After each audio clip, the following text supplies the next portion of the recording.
பிரைசரால் கர்த்தரும் அருமையாகிய இயேசு கிறிஸ்துவின் நாமம் மகிமையடைவதாக. காலை வேளையிலும் கூட கர்த்தருடைய சந்நிதியிலே ஒரு மனதோடு காத்திருக்கிற ஒவ்வொருவரும் தேவனுடைய பிரசனம் வெளிப்படவும், தேவ சமாதானமும் சந்தோஷமும் தொடர்ந்து பிடிக்கவும் தேவன் தாமே அனுகிரகம் செய்வாராக. அவர் நம்மை தாங்குகிற தேவனாய் காணப்படுகிறார். கர்த்தராகிய இயேசு கிறிஸ்து நம்ம பிரியமுள்ளவராய் இருந்து எப்பக்கத்தில் நெருக்கம் இருந்தாலும் அவர் அவருடைய நீதியின் பலக்கரத்தினாலே நம்மை தாங்குகிறார். அவர் கைகளினால் தாங்குகிறார். அவருடைய வசனத்தை அனுப்பி நம்மை தாங்குகிறார். நம்முடைய தாயின் கருவில் உற்பத்தியானது முதல் நம்மை தாங்குகிற தேவனாய் இருக்கிறார். அவர் உற்சாகத்தின் ஆவியை நமக்கு தந்து தாங்குகிற தேவனாய் இருக்கிறார். அந்த உன்னதமான தேவன் என்றென்றைக்கும் நம்மை வழிநடத்தி ஒவ்வொரு நாட்களிலும் நம்மை வழிநடத்தி தாங்குகிற தேவனாய் காணப்படுகிறார். ஏசாயா 41 10வது வசனத்தை நாம் வாசிக்கும் போது, நீ பயப்படாதே, நான் உன்னுடனே இருக்கிறேன், திகையாதே, நானும் தேவன், நான் உன்னை பலப்படுத்தி உனக்கு சகாயம் பண்ணுவேன், என் நீதியின் பலக்கரத்தினால் உன்னை தாங்குவேன், என் நீதியின் பலக்கரத்தினால் உன்னை தாங்குவேன். கர்த்தர் நீதிபரராய் காணப்படுகிறார். அவர் நீதி உள்ள தேவனாய் இருக்கிறார். அவருடைய நீதி நம்மை தொடர்ந்து பிடித்துக் கொண்டிருக்கிறது. அவர் கிருபையின் தேவனாய் இருந்து நீதிபரராய் நம்முடைய வாழ்க்கையிலே எல்லாவற்றையும் செய்ய வல்லவராய் இருக்கிறார். நாம் பயப்பட தேவையில்லை. ஏனென்றால் அவர் நம்முடன் கூட இருக்கிறார். நாம் திகழடைய தேவையில்லை. அவர் நம் தேவனாய் இருக்கிறார். அவர் நம்மை பலப்படுத்துகிறவரும் நமக்கு சகாயருமாய் காணப்படுகிறார். எந்த சூழலிலும் அவருடைய கிருபை நம்மை தொடர்ந்து பிடித்துக் கொண்டிருக்கிறது. நாம் செய்கிற ஒவ்வொரு காரியங்களையும் வெற்றி சிறக்க செய்கிற தேவனுமாய் அவர் காணப்படுகிறார். தேவன் அவர் ஒவ்வொரு நாளும் நம்மை வழிநடத்துகிற விதமானது வித்தியாசமாய் காணப்படுகிறது. பலவிதமான துன்பங்கள் நம்மை சூழ்ந்திருக்கிறது. இந்த உலகத்திலே வாழ்கிற நாட்களிலே உலகத்திற்கு ஒத்த வேஷம் நாம் போட முடியாது. உலகத்தார் நம்மை பகைக்கிற ஒரு சூழல் வருகிறது. உலகத்தாரிடத்தில் நெருக்கடி வருகிறது. அந்த வேளைகளிலே அவருடைய நீதி நம்மை பலப்படுத்துகிறது. நாம் பயப்பட வேண்டாம் என்று அவர் சொல்கிறார். ஏனென்றால் உளையான சேற்றிருந்த நம்மை, பாவக்கரைகள் இருந்த நம்மை அவர் தம்முடைய இரத்தத்தினால் நம்மை மீட்டெடுத்து நம்மை பரிசுத்தப்படுத்தி இந்த ஜீவனுள்ள தேசத்திலே நம்மை ஒரு சாட்சியாய் அவர் வழிநடத்தி விடுகிறார். அவருடைய பிள்ளைகளாய் நாம் காணப்படுகிறபடியாலே நாம் அவரை போன்று பிரகாசம் உள்ளவர்களாய், வெளிச்சம் உள்ளவர்களாய் இந்த உலகத்திலே நாம் வாழ்ந்து கொண்டிருக்கிறோம். ஒவ்வொரு நாளும் நம்மை சூழ்ந்து வருகிற ஒவ்வொரு விதமான துன்பங்களிலிருந்து, ஒவ்வொரு விதமான பிரச்சனைகளிலிருந்து ஒவ்வொன்றையும் அவர் ஒவ்வொன்றிலுமிருந்து நம்மை விடுவித்து நம்மை அவர் இந்த ஜீவன தேசத்திலே சுகபத்திரமாய் பாதுகாக்கிற தேவனமாய் காணப்படுகிறார். அவர் நாம் நல்ல மனிதர்களாய், நாம் ஆவிக்குரியவர்களாய், நாம் பரிசுத்தர்களாய் காணப்படுகிறபடியினாலே நம்மை அவர் ஆசீர்வதிக்கிறவராய் காணப்படுகிறார். அவர் நம்மை வழிநடத்துகிறவராய் காணப்படுகிறார். அவர் நம்மில் பிரியமுள்ளவராய் காணப்படுகிறார். பிரியமான தேவனுடைய பிள்ளைகளே, சங்கீதம் 37, 23, 24 வசனங்களை நாம் வாசிக்கும் பொழுது, நல்ல மனுஷனுடைய நடைகள் கர்த்தரால் உறுதிப்படும், அவருடைய வழியின் மேல் அவர் பிரியமாயிருக்கிறார், அவன் விழுந்தாலும் தள்ளுண்டு போவதில்லை, கர்த்தர் தமது கையினால் அவனை தாங்குவார். கர்த்தர் அவருடைய கைகளினால் நாம் ஒவ்வொருவரையும் தாங்குகிற தேவனாய் காணப்படுகிறார். நல்ல மனிதனுடைய நடைகள் கர்த்தரால் உறுதிப்படும். நாம் நீதிமன்களாக இருக்கிறபடியாலே நாம் நடக்க வேண்டிய வழிகளை அவர் காட்டுகிறார். நம்மேல் அவர் கண்ணை வைத்து ஆலோசனை சொல்லுகிற தேவனாய் காணப்படுகிறார். நம்முடைய வழியின் மேல் அவர் பிரியமுள்ள தேவனாய் இருக்கிறார். உன் பாதம் கல் இடராதபடி தங்களுடைய தூதர்களை கொண்டு அவர் பாதுகாக்கிற தேவனாய் இருக்கிறார். இதன் சொல்கிறது, நாம் நடக்கின்ற வழிகளிலும் நாம் போகின்ற வழிகளிலும் தூதர்களை சூழ பாறை முறைக்கு நம்மை விடுவிக்கிற தேவனாய் இருக்கிறார். நம்மை சுற்றிலும் அவர் ஒரு வேலை இடித்து தன்னுடைய தூதர்களை கொண்டு நம்மை நடத்தி வருகிறார். ஏனென்றால் நாம் விழுவது அவருக்கு பிரியமல்ல, நாம் தள்ளுண்டு போவது அவருக்கு பிரியமில்லை. ஆனபடியினாலே நாம் அப்பேற்பட்ட ஒரு சூழல் நமக்கு வரும் பொழுது அவர் நம்மை தன்னுடைய கரங்களினாலே நம்மை தாங்குகிறவராய் காணப்படுகிறார். அவர் நம்மை விடுவிக்கிறவராய் காணப்படுகிறார். நம்முடைய எல்லா துன்பங்களிலும் இருந்து, எல்லா விதமான சோதனைகளிலும் இருந்து நம்மை அவர் வெற்றி சிறக்க செய்கிற தேவனுமாய் காணப்படுகிறார். நம்முடைய வாழ்க்கையிலே தேவன் அவர் அனுதினமும் நம்மை நடத்தி வருகிற விதங்களை நினைக்கும் பொழுது நம்மால் நன்றி சொல்லக்கூட முடியாத அளவுக்கு எண்ணற்ற நன்மைகளை நம்முடைய வாழ்க்கையிலே அனுதினமும் செய்து வருகிற தேவனாய் காணப்படுகிறார். ஏனென்றால் அவர் நீதியுள்ள தேவனாய் காணப்படுகிறார். அவர் வாக்கு தத்துவத்தில் உண்மைகளோரும் வாக்கு மாறாதவருமாய் இருக்கிறார். அவர் சொன்னதை செய்கிற தேவனாய் இருக்கிறார். வாக்கு மாறுவதற்கு அவர் மனுப்புத்திறன் அல்ல. அவர் இன்றைக்கு ஒன்றை சொல்லி நாளைக்கு வேற ஒன்றை சொல்லுகிற தேவன் அல்ல.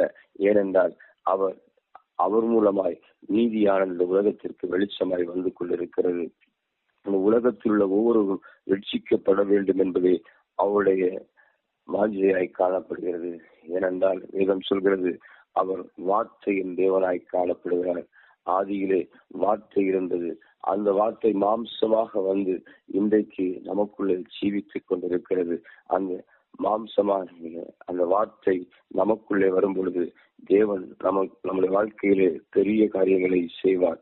எபிரேயர் 1:3 படிக்கும் போது, இவர் அவருடைய மகிமையின் பிரகாசமும் அவருடைய தன்மையின் சொரூபமாயிருந்து சர்வத்தையும் தம்முடைய வல்லமை உள்ள வசனத்தினாலே தாங்குகிறவராய் தம்மாலே தாமே நம்முடைய பாவங்களை நீக்கும் சுத்திகரிப்பை உண்டு பண்ணி உன்னதத்தில் உள்ள மகத்துவமான வலிபாரசத்தில் உட்கார்ந்தார்.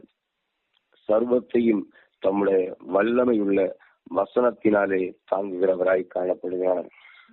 கர்த்தராகிய இயேசு கிறிஸ்து அவர் வார்த்தையாகிய தேவனாய் காணப்படுகிறார். அவர் வல்லமை உள்ள வசனத்தினாலே நாம் ஒவ்வொருவரையும் தாங்குகிறவராய் காணப்படுகிறார். நமக்கு ஆறுதலின் தேவனாய் காணப்படுகிறார். நமக்கு ஒரு துன்பங்கள் வரும் பொழுது, ஒரு பிரச்சனைகள் வரும் பொழுது இந்த வேதத்தில் இருக்கிற ஒவ்வொரு வார்த்தைகளும் நம்மை தாங்குகிறது.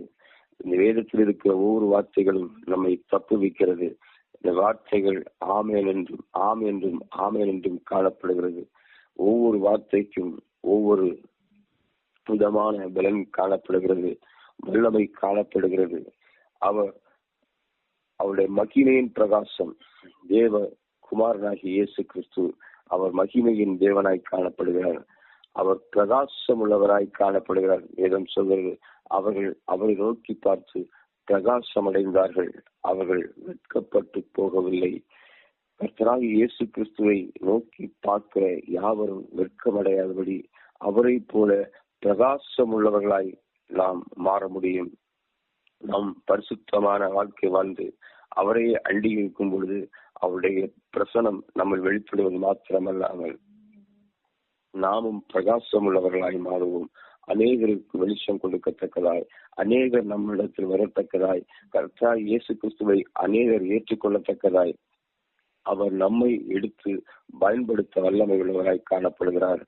அவருடைய நாமத்தினாலே நம்முடைய பாவங்களை நீக்கி சுத்திகரிப்பு உண்டாக்கி உன்னதத்தில்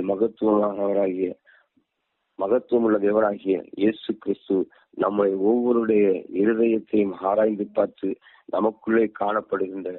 நமக்குள்ளே இருக்கிற ஒவ்வொரு விதமான பாவக்கரைகளை எல்லாம் மாற்றி அவர் நம்மை சுத்திகரிக்கிற தேவனாயிருக்கிறார்.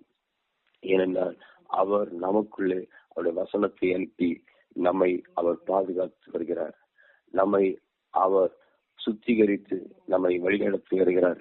இருள் போன்ற துன்பங்கள் நம்முடைய வாழ்க்கையில வந்தாலும், மலை போல நம்முடைய வாழ்க்கையில் அச்சங்கள் ஏற்பட்டாலும், அவைகள் அந்த காரிலிருந்தும் மலை போன்ற துன்பங்களிலிருந்தும் நம்மை விடுவிக்க வல்லவராயிருக்கிறார்.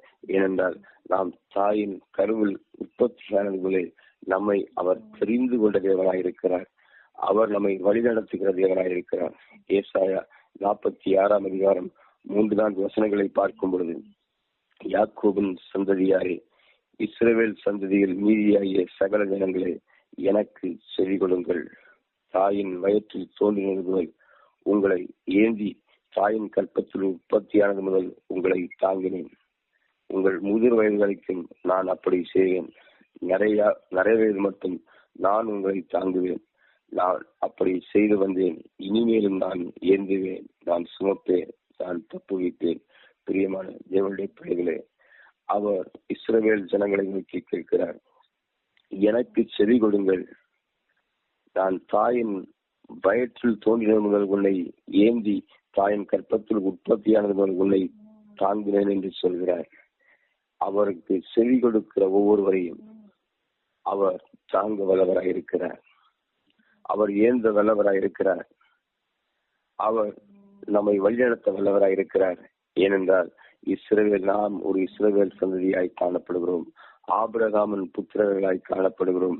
ஆபிரகாமின் புத்திரராய் காணப்படுகிறபடினாலே நமக்கு இந்த சாக்கியத்தை அவர் தந்திருக்கிறார்.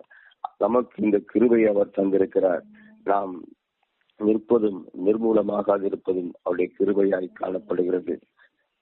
நம்முடைய போக்கையும் வரத்தையும் நமக்கு ஆசீர்வதித்துக் கொடுத்து, அவருடைய வார்த்தைகளுக்கு அவருடைய வசனத்துக்கு நாம் செவி கொடுப்போமே ஆனால் நம்மை அவர் மென்மேலும் ஆசீர்வதிக்கவும், அவர் நம்மை வழிநடத்தவும், நம்மை தாங்கவும், நம்மை தப்புவிக்கவும் அவர் வல்லவராயிருக்கிறார். சிறுவயதில் மாத்திரமல்ல, முதிர் வயது ஆகும் வரைக்கும் அவர் நம்மை தாங்குவேன் என்று சொல்கிறார். நம்மை வழிநடத்துவேன் என்று சொல்கிறார். நரவயது மட்டும் நம்மை தாங்குவேன் என்று சொல்கிறார். நம்மை ஏந்துவேன் என்று சொல்கிறார். இன்னும் நான் ஏந்துவேன், நான் சுமப்பேன், தப்புவிப்பேன். எல்லா சூழல்களையும் மாற்றி நமக்கு சமாதானத்தையும் நமக்கு சந்தோஷத்தையும் நம்முடைய வாழ்க்கையிலே அற்புதத்தையும் செய்ய அவர் வல்லவராயிருக்கிறார். அந்த உன்னதமான தேவன் நமக்குள்ளே வாசம் பண்ணி கொண்டிருக்கிறார். அந்த உன்னதமான தேவன் நமக்குள் இருந்து கிரியை செய்து கொண்டிருக்கிறார். நம்ம காணப்படுகிறதான எல்லா பாவ இருள்களும், நம்ம காணப்படுகிற எல்லா விதமான அசுத்தமான செயல்களும் நம்மை விட்டு எடுத்து நீதியின் பாதைகளை நம்மை நடத்தி பரிசுத்தமாக்கி உலகத்துக்கு வெளிச்சம் உள்ளவர்களாய் நாம் ஒவ்வொருவரையும் தேவன் மாற்றிக் கொண்டிருக்கிறார். ஏனென்றால் அவருடைய சித்தம் நாம் இந்த உலகத்திற்குள்ளவர்கள் அல்ல, நாம் பரலோகத்திற்குள்ளவர்களாய் காணப்படுகிறோம். நம் பரலோகத்தின் தேவன் நம்மோடு கூட இருந்து இந்த உலகத்திலே காணப்படுகிற எல்லா அநீதிகளிலுமிருந்து நம்மை விடுவித்து, எல்லா விதமான அசூசிகளிலுமிருந்து நம்மை விடுவித்து, அவர் நித்தியத்துக்கு ஏதுவாய் நாம் ஒவ்வொருவரையும் வழிநடத்த வல்லவராயிருக்கிறார். அந்த உன்னதமான தேவனுடைய கிருபையும் அந்த உன்னதமான தேவனுடைய வழிநடத்தலும் நம் ஒவ்வொருவருக்குள்ளும் நம்மை தாங்கி வழிநடத்தி வருகிறது. அந்த உன்னதமான தேவனுடைய கிருபை ஒவ்வொரு வழிநடத்தினாலே நாம் வெளிச்சத்தின் பிள்ளைகளாய் காணப்படுகிறோம். அப்பேற்பட்ட சாக்கியத்தை அனுதினமும் தேவன் நமக்கு தந்து நம்மை வழிநடத்துகிறவராய் இருக்கிறார். சங்கீதம் 51:12 படிக்கும் பொழுது, உமது இரட்சணியத்தின் சந்தோஷத்தை திரும்பவும் தந்து உற்சாகமான ஆவி என்னை தாங்கும்படி செய்யும் என்று நாம் வாசிக்க கேட்கிறோம். நம்மை இரட்சணியத்தின் சந்தோஷத்தை திரும்பவும் நமக்கு தருகிறார். ஏனென்றால் அநேக ஜனங்கள் இந்த நாட்களிலே ரட்சிக்கப்பட்டு கடுத்த காரியங்களை வந்து மீண்டும் அவர்கள் பாவ கரைகளில் சிக்குண்டு தேவனை மறந்தவர்களாய் காணப்பட்டாலும் தேவன் அவர் நம்மை மீண்டும் ரட்சிக்க வல்லவராயிருக்கிறார். மீண்டும் நமக்கு அனுகிரகம் கொடுக்க வல்லவராயிருக்கிறார். ரட்சிப்பின் சந்தோஷத்தை திரும்பவும் கொடுத்து உற்சாகத்தின் ஆவியினால் ஒவ்வொருவரையும் அவர் தாங்க வல்லவராயிருக்கிறார். அதுபடியாலே தேவனுக்கு பயந்து தேவனுடைய வழிகளை தெரிந்து கொண்டு நாம் தெரியாமல் செய்த பாவங்கள் நமக்குள் காணப்படலாம். அப்பேற்பட்ட ஏதாவது பாவங்கள் நமக்குள் இருந்தால் தேவனுடைய சமூகத்திலே நாம் ஒப்பு கொடுத்து தேவனுடைய சமூகத்தை அறிக்கையிட்டு நாம் சுத்திகரிக்கப்பட்டவர்களாய் அவருடைய நீதியின் கரங்களினாலே நடத்தத்தக்கவர்களாய் நம்மை மாற்றும் பொழுது அவர் நம்மை தாங்குகிற தேவனாய் இருக்கிறார். நம்மை ஒரு விசை கூட நாம் புதுப்பித்து நம்மை ஒரு விசை கூட நாம் பரிசுத்தப்படுத்தும் பொழுது தேவன் அவருடைய நீதியினால் தாங்குவார், அவருடைய கரங்களினால் தாங்குவார், அவர் வசனத்தை அனுப்பி நம்மை தாங்குவார், அவர் உற்சாகத்தின் ஆவியை நமக்கு கொடுத்து தாங்குவார். இவ்விதமாக தேவன் ஒவ்வொரு நாட்களும் புல்லுள்ள இடங்களில் நம்மை மேய்த்து அமர்ந்த தண்ணீரண்டிகளை நடத்தி கர்த்தர் நமக்கு தேவையான ஒவ்வொரு நாளும் நமக்கு தேவையான மன்னாக்களை பரத்திலிருந்து கொடுத்து நம்மை அனுதினமும் ஆசீர்வதிக்க வல்லவராய் இருக்கிறார். அப்பேற்பட்ட வாழ்க்கை இந்த நாட்களிலே தேவன் நாம் ஒவ்வொருவருக்கும் கொடுக்கிறார். தேவன் தாமே நம் ஒவ்வொருவரையும் ஆசீர்வதிப்பாராக. நாம் ஜெபிப்போம். எங்கள் பிதாவே, உம்மை நன்றியோடு ஸ்தோத்திரிக்கிறேன் தகப்பனே. நீர் நீதிபரராய் இருந்து எங்களை வழிநடத்துகிற தயவு நினைத்து உம்மை நன்றியோடு ஸ்தோத்திரிக்கிறேன் தகப்பனே. நீர் எங்களை தாங்குகிற தேவனாய் இருக்கிறேன் கர்த்தாவே. உங்களுடைய உள்ளங்கையில் எங்களை வரைந்து கர்த்தாவே எங்களை நடத்துகிற தேவனாய் இருக்கிறேன் தகப்பனே.